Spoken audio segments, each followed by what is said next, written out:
ولقد ضربنا للناس في هذا القرآن من كل مثل لعلهم يتذكرون قرآنا عربيا غير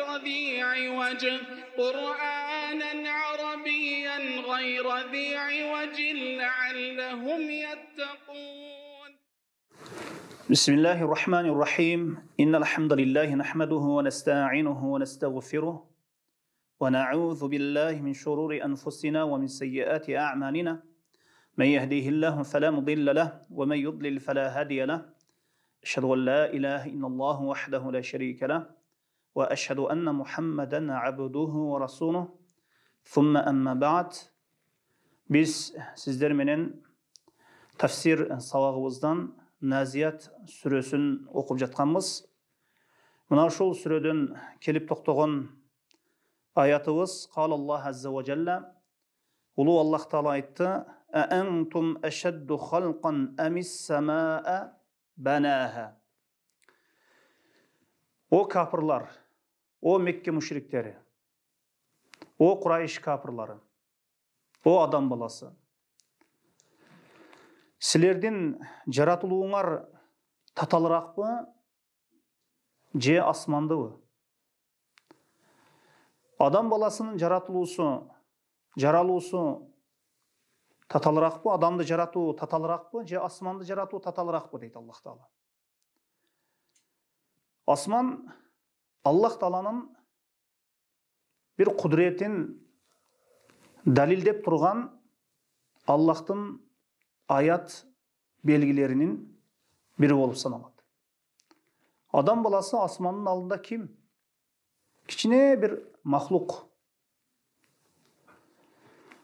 Asman Allah Taala'nın rububiyatta жалғыз zat ekendigin, bir zat ekendigin, жалғыз ekendigin dalildep turadi. Biz ayttık buga чейинки сабактарыбызда дагы Аллах Тааланын ар бир жараткан махлугу, ар бир жараткан нерсе бул жашоодо. Ар бир жараткан нерсеси Аллахтын бир экендигин, Аллахтын таухидин далилдеп турат. Аллах Таала асмандарды жаратты, жерди жаратты. Мунун акыйкатын Аллах жараткан экендигин мусулмандагы, капырдагы моюндайт. Бир гана фитраты бузулуп кеткен адам гана моюндабай коет бул нерсени. Ар бир фитраты саламат адам асмандарды жана жерди Аллах жараткандыгын моюндайт. Бул асман Аллах Тааланын өтө кудуреттүү зат экендигин далилдеп турат. Mına Kur'an-ı Kerim'de başka bir ayette aytılınat. "Ellezî ceale lekumul arda firâşen ve's-semâe benâha ve's-semâe ellezî ceale lekumul arda firâşen ve's-semâe benâha." Allah Taala жерди силерге төшөк кылып берди. Жана асманды силерге чатыр сыяктуу көтөрүп койду дейт. "Рафа'a samkaha fasawwaha." Асманды жерден көтөрүп койду. Жана асманды бекем кынтыксыз кылып койду. Биз асманга карабайбыз да азыр. Асманга бир ой жүгүртүп, күндүз болсун, түнү болсун бир ой жүгүртсөк, Аллах Тааланын өтө рубубиятта, өтө кудуреттүү зат экендигин таанып билсек болот. Мекке мушриктери Пайгамбарыбыз саллаллаху алейхи ва саллям аларды өлгөндөн кийин кайра тирүүлүүгө, исламга чакырган кезде, өлгөндөн кийин кайра тирүүлүүгө ишенүүгө бул нерсе акыйкат экендигин аларга баяндаган кезде Пайгамбарыбыз саллаллаху алейхи ва салламды жалганга чыгарышты. Аллах Тааладан келген өлгөндөн кийин кайра тирүүлүү акыйкатын алар жалганга чыгарышты. Айтышат эле: "Мен юхил изама ва хи рамим." Ушул чирип кеткен сөйөктөрдү ким кураштырат, ким кайра өзүнүн калыбына келтирет деп Мекке мушриктери мына ушундай суроо салышат болчу. Мына ошондо Аллах Таала алардын бул капырлык сөзүнө карата мындайча айтканда жооп катары антум ашадду халкан амис самаа банаха. Силерди жаратылууңар таталыракпы же асмандыбы дейт. Адам баласы асмандын алдында ким? Асмандын алдында адам баласы бир көрүнбөгөн бир махлук сыяктуу эле нерсе. Мына башка бир аятта Аллах Таала айтат: "Ла халқус самавати вал арди акбару мин халқин нас, валакин аксаран нас ла я'ламун." Асмандар жана жердин жаралуусу адам баласынын жаралуусунун алдында өтө чоң нерсе дейт. Биз бул аяттарга ой жүгүртсөк гана мунун акыйкатын түшүнүп жетебиз. Башка бир аятта Аллах Таала асманды өтө бир күч кудурети менен, өтө бир күч менен көтөрүп койгондугун айткан. "Вас-самаа банайнаха би айдин ва инна ламусиун." Биз асманды күч кудурет менен көтөрүп койдук дейт. Эми асманда адам баласы асманды мындай бир караса, асмандан бир тешик таппайт. Аллах Таала жараткан нерсе кемчилдиксиз. Аллах Таала ар бир нерсени өз ордунда жаратып койгон. Биз азыр асманды мындай башыбызды көтөрүп бир ой жүгүртүп карабай калганбыз да, анткени биз азыр телефонду карап калганбыз. Рафаа самкаха фасавваха. Асманды көтөрүп койду. Фасавваха. Асманды тегиз кылып мындайча айтканда бир тешиксиз абалга келтирип койду. Мына асманды жердин батышынан барып караң, чыгышынан барып караң, жердин ортосунан барып асманды бир караң. Асман бир устунсуз, бир тирексиз көтөрүлүп коюлган. Бул нерсе Аллахтын колунан гана келет. Мына азыр техника мына ушунчалык өнүксө дагы адам баласы курган үйлөрдүн баарысы тиректерден, устундардан турат. Аны кармап турган нерселер бар. Не курбасын, бир нерсени шыбыны көтөрсүн, бир үйдүн крышасын көтөрсүн, же баары бир аны жерден бир тиреп тура турган устуну бар, тирегичи бар. Ал эми Аллах Таала мына асманды бир тирексиз, устунсуз көтөрүп койду. Кала Аллаху Таала: "Аллаху аллази рафаа ас-самавати би гайри амадин тараунаха." Аллах Таала силер көрүп турган асманды тирексиз, тирегичсиз көтөрүп койду дейт. Фасавваха, толук абалга келтирди. Толук тегиз, бир тешиги жок, бир кемчилдиксиз бир абалга келтирип койду. Мына Аллах Таала бир асманга бир салыштырып айта турган болсок, адам баласындагы өтө бир түз, өтө сонун бир келбет түзүлүштө жаратып койгон. Мына Аллах Таала аллази халакака фасаввака. Сени жараткан, мына Аллах Таала сени жаратып, сени келбет түзүлүшүңдү келтирип койду дейт. Инсанды аябай сонун, сулуу бир көрүнүштө жаратып койду инсан баласын. Ва агташа лейлаха ва агташа лейлаха ва ахраджа духаха. Мындан кийинки аятта Аллах Таала аны түн менен караңгылатып койду. Жана жарыгын чыгарды. Түнү асман өзгөчө бир сулуу бир абалга келет. Жылдыздар чыгат, ай чыгат. Асманды түндө бир туруп караңыз, өтө бир Аллах Тааланын кудуреттүү бир зат экендигин далилдеп турат. Нол күндүздүн келиши жана түндүн кетүүсү, же түндүн келиши же күндүздүн кетүүсү бул албетте күн менен байланышкан. Күн баткан кезде бул аламга караңгылык кирет. Жана асманды караңгылык каптайт. Асман капкараңгы абалга, анан жылдыздар чыгып, сонун бир абалга келет. Жана ошондой эле күн чыккандан кийин бул караңгылык кетип, жер жүзүнө күндүз болуп, адам баласы tirичилигин жасайт.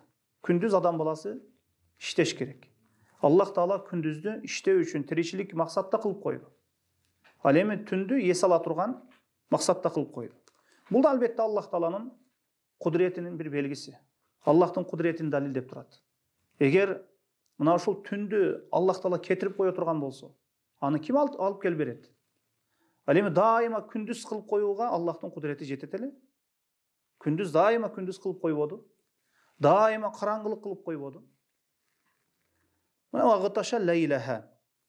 Аллах Таала бул аламды түн менен караңгылатып койду, караңгы кылып койду.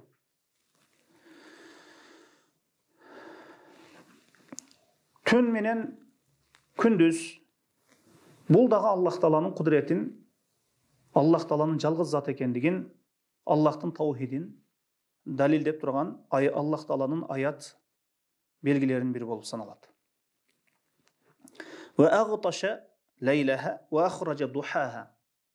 Мына анан жарыгын чыгарды дейт. Бул күн сайын мына ушул күн чыгат, ааламды жарытат, ааламга ысык берет. Мына ушул күндөн адам баласы, айванаттар, жер жүзүндөгү бардык тирүү жандыктар баарысы күндөн пайдаланат. Күн Аллах Таала кандай бир тартипке, бир системага салып койгон болсо, жаралгандан баштап мына кыяматка чейин мына ушундай абалда барат. Мына хадистерде келет, кыяматтын чоң бир белгилеринин бирөөсү күндүн батыштан чыгып калуусу. Батыштан чыгып калуусу. Мына асман тууралуу айткандан кийин мына жерди силерге, мына ушундан кийин жерди силерге тептегиз кылып бердик дейт. Жерди Аллах Таала таштак кылып койгон жок. Же баткак кылып койгон жок. Жерди адам баласы үчүн ыңгайлуу кылып койду. Адам баласы жердин баары жеринде эле жашай береби? Жок. Жердин ошол ыңгайлуу, жашоого ыңгайлуу, шартка ылайыктуу жерлерде адам баласы жашайт. Жалпысынан алганда Аллах Таала адам баласына жерди төшөк сыяктуу ыңгайлуу кылып койду. Эми асман менен жердин жаралуусу тууралуу айтылып жатат. Алымдар айтышат, мына аяттарга карай турган болсок дагы, жер асмандан алдын жаралган. Биринчи Аллах Таала жерди жаратты. Андан кийин асманды максат кылды, асманды жаратты.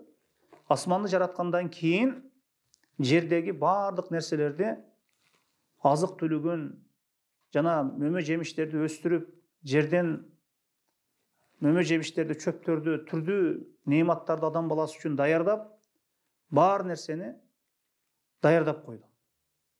Мына жалпысынан алганда мына асман менен жерди Аллах Таала 6 күндө жараткан. Биринчи жерди жаратты, андан кийин асман, андан кийин жердеги бардык нерселерди жерде адам баласы үчүн шарт түзүп, бүт ошол жерди тегиз кылып, жердеги бардык мөмө жемиштерге Аллах Таала береке берип, адам баласы үчүн бардык шарттар түзүлдү. Мына ушул жалпысынан 6 күндө. Жер дагы адам баласы үчүн белгилүү бир убакытка чейин орун очок болуп саналат.